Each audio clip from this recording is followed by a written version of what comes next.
Shalom, shalom, bienvenue dans notre merveilleux programme. Seigneur, dis seulement une parole. Très heureux de partager avec vous encore ces instants. Et nous allons continuer avec notre thème qui est 4 mensonges du diable dans la tentation. Alors aujourd'hui, nous allons parler du deuxième mensonge parce que la fois passée, nous avons eu à parler du premier mensonge. Et avant d'aborder les vifs de notre sujet, je te prie de t'abonner à notre chaîne et surtout ne manque pas de cliquer à la cloche de notification pour ne rien rater.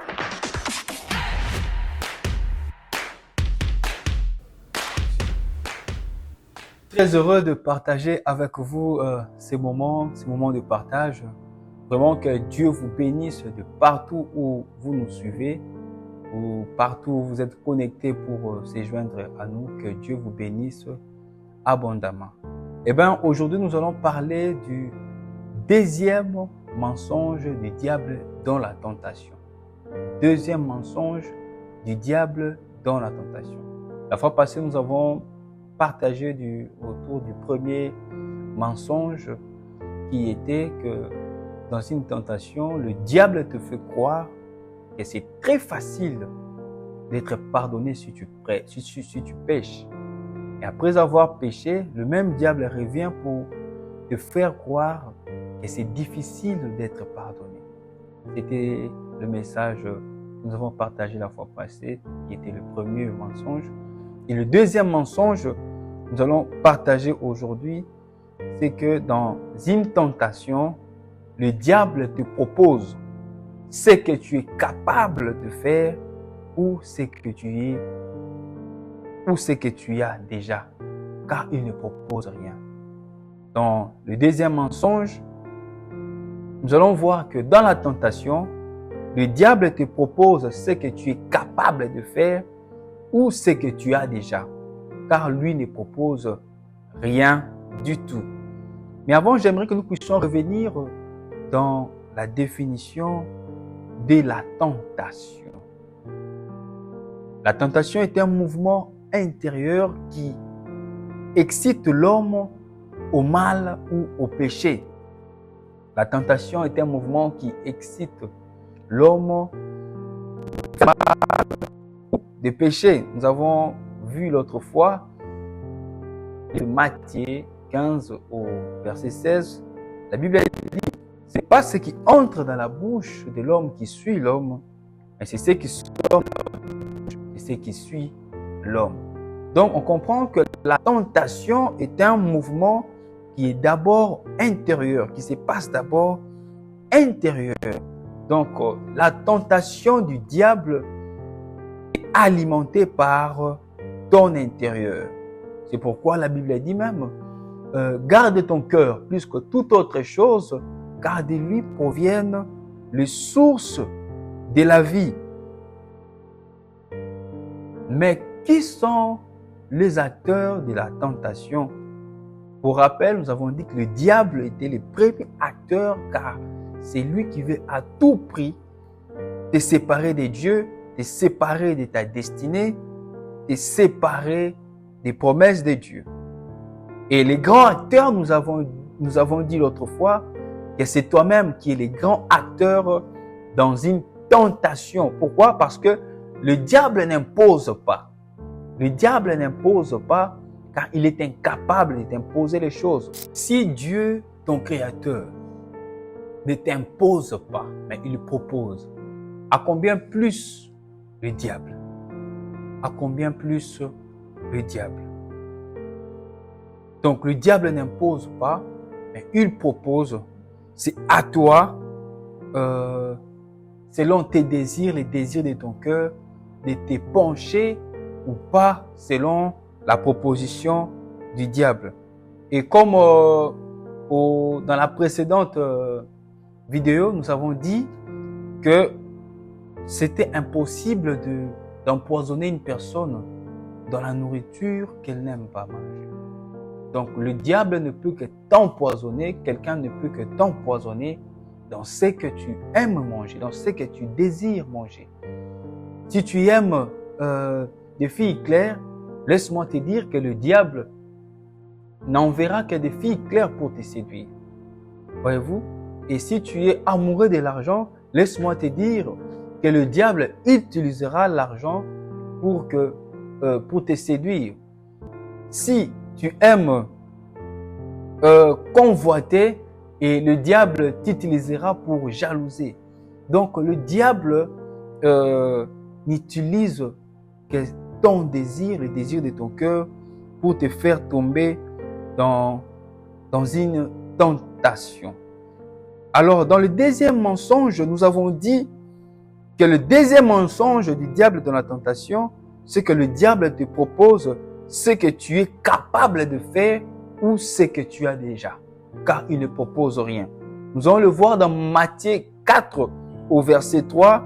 La Bible dit, les tentateurs s'étant approchés lui dit, si tu es le Fils de Dieu, ordonne que ces pierres deviennent de pain. Si tu es le Fils de Dieu, ordonne que ces pierres deviennent de pain. Oh, mais papa Satan, nous on pensait que c'est toi qui allais transformer le pain, le pierre en pain pour donner ou tenter Jésus.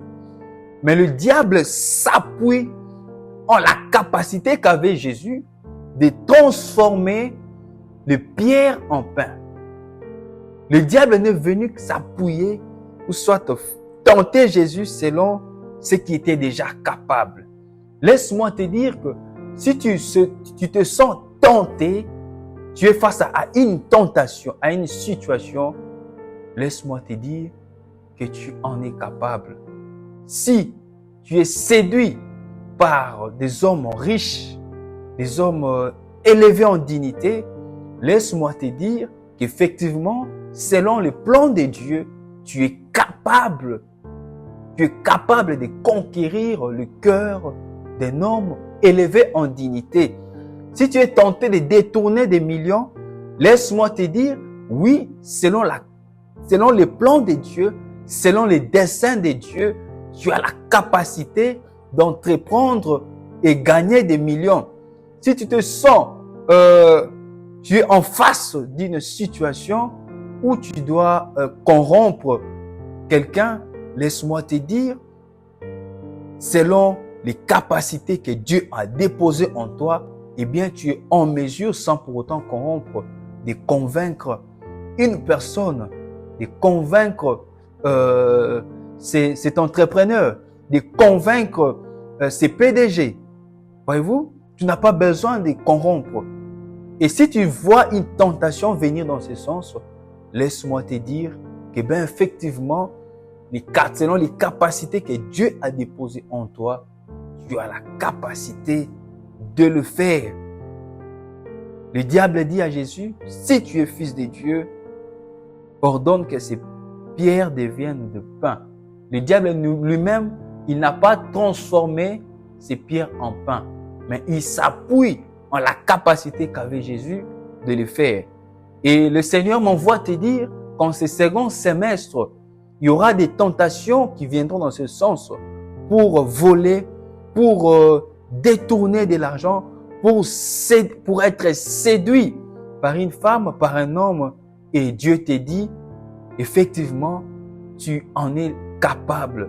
Le diable utilisera ce moyen parce que il sait, tu es capable de le faire, tu es capable de les accomplir. Et bon, il est important de savoir le moment favorable où le diable vient tenter dans ce sens. Il vient souvent tenter dans ce sens lorsqu'il y a un besoin de quelque chose. Je sais que tu as des besoins. Dieu sait que tu as des besoins. Et c'est le moment où le diable vient pour te tenter. En ce second semestre, je sais que tu es rempli d'ambition, de projets, de besoins. Mais laisse-moi te dire que le diable viendra. Car c'est le moment favorable pour venir déposer ce deuxième mensonge. C'est-à-dire s'appuyer sur tes capacités. Et le fil conducteur pour tomber dans la tentation, le fil conducteur, c'est lorsque tu veux faire quelque chose, pour prouver quelqu'un. Voyez-vous, le diable a dit, si tu es fils de Dieu, donc il me remet en question sa capacité, son identité d'être le fils de Dieu. Et Jésus pouvait se dire, bien, je vais le prouver que je suis fils de Dieu, je peux transformer ces pierres en pain. Jésus ne le fait pas parce qu'il n'avait pas besoin de prouver quoi que ce soit. Eh bien, le fil conducteur de tomber dans une tentation, c'est lorsque tu veux faire quelque chose pour prouver. Tu accompliras des choses en cette année, mais que ça ne soit pas pour prouver quelqu'un. Tu te marieras cette année avec un bon mariage, Dieu te bénira, mais que ça ne soit pas pour prouver. Oui, tu seras élevé en dignité, mais que ça ne soit pas pour prouver.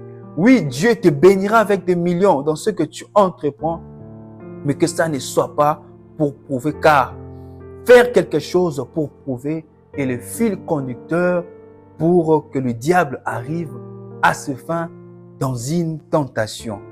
Et il faudrait être fort, il faudrait faire preuve de maturité, faire preuve d'enfant de Dieu, faire preuve d'humilité, de ne rien faire pour prouver, car c'est par là que le diable passera. Alors le diable n'a rien à te proposer. Il s'appuie que sur ce que tu es capable de faire. Il ne s'appuie que sur ce que tu as déjà. Il ne s'appuie que sur ce que tu as déjà. Sur ce que tu as déjà.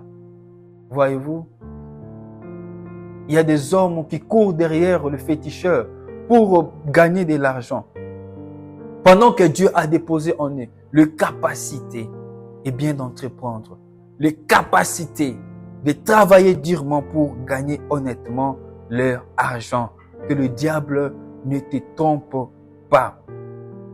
Que le diable ne te trompe pas. Alors, il y a quelques pièges que nous allons évoquer. Le premier piège dans ces mensonges du diable, c'est que tu le fais tout seul.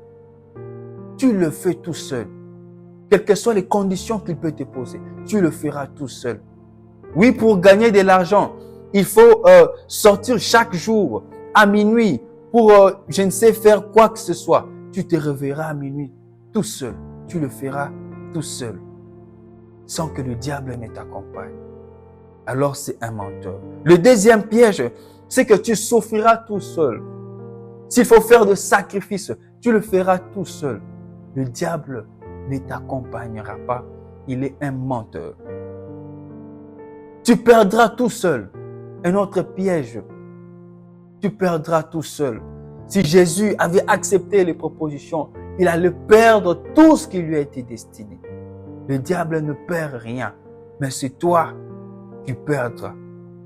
Eh bien, un autre piège, c'est que tu seras puni tout seul. Oui, Dieu punit lorsque tu pêches. Il pardonne, mais la sentence reste. Tu seras puni tout seul. Le diable est un menteur. Alors, comment résister à ces mensonges? Pour résister à ces mensonges du diable, c'est que tu dois faire confiance en Dieu et faire confiance en toi-même. Tu es capable. Dieu a déposé tellement de choses en toi que le diable te fera croire que tu es incapable de travailler durement pour bâtir une entreprise. Le diable est un menteur. Il te fera croire que tu es incapable pour que les hommes viennent vers toi. Il faut que tu cèdes ton corps. Le diable est un menteur pour te faire comprendre que tu es incapable d'être promu au travail. Il faut que tu puisses corrompre. Tu es capable de travailler durement, de te démarquer dans ton travail et être promu. Tel est le message, le deuxième mensonge du diable dans la tentation. Ce que il te propose, c'est que tu es capable de faire ou ce que tu as déjà. Alors j'aimerais prier pour toi qui es déjà tombé parce que tu n'as pas confiance en toi, parce que tu doutes de toi-même, parce que le diable t'a fait croire que tu étais incapable. Le diable t'a fait croire qu'il fallait pécher. Le diable t'a fait croire qu'il fallait tomber. Eh bien, je viens prier avec toi pour que le Seigneur te relève encore, pour que le Seigneur te fasse encore du bien, pour que le Seigneur alimente encore toutes les capacités qu'il a déposées en toi. J'aimerais prier avec toi pendant 1 minute. Ô Père éternel des armées, je te bénis, Seigneur, pour ce message merveilleux que tu envoies à ces frères, à cette sœur. Seigneur, le diable l'a menti en lui faisant croire qu'il était incapable, qu'elle était incapable. Mais le diable l'a menti parce que tout ce qu'il peut recevoir, tout ce qu'il peut accomplir, Seigneur, tu as déposé ses capacités en lui ou en elle. Je te prie, Père, de pardonner, Seigneur, ceux qui sont tombés. De pardonner, Seigneur, ce frère et cette sœur qui est tombé, qui s'est sous-estimé, qui a perdu confiance en toi. Seigneur, que tu le relèves. En ce second semestre, ô Père éternel Dieu, qu'il ne tombe pas, qu'il ne tombe plus. Seigneur, fortifie. Ô Dieu, accorde le Saint-Esprit de Dieu, que l'onction du Saint-Esprit, Seigneur, éternel Dieu, localise tes enfants. Partout où ils sont, ô Dieu, pour résister à ces mensonges du diable, à ces propositions de l'ennemi. Relève ceux qui sont tombés et donne la force à ceux qui résistent encore. Dans le nom puissant de Jésus-Christ de Nazareth. Amen. Eh bien, relève-toi, toi qui es déjà tombé, et reste la tête haute. Tiens à l'ennemi car il est un menteur et accomplis tout ce que le Seigneur a déposé en toi. Les capacités que Dieu a déposées en toi, exerce-le et que cette année soit une année où tu laisseras des traces et tu impacteras.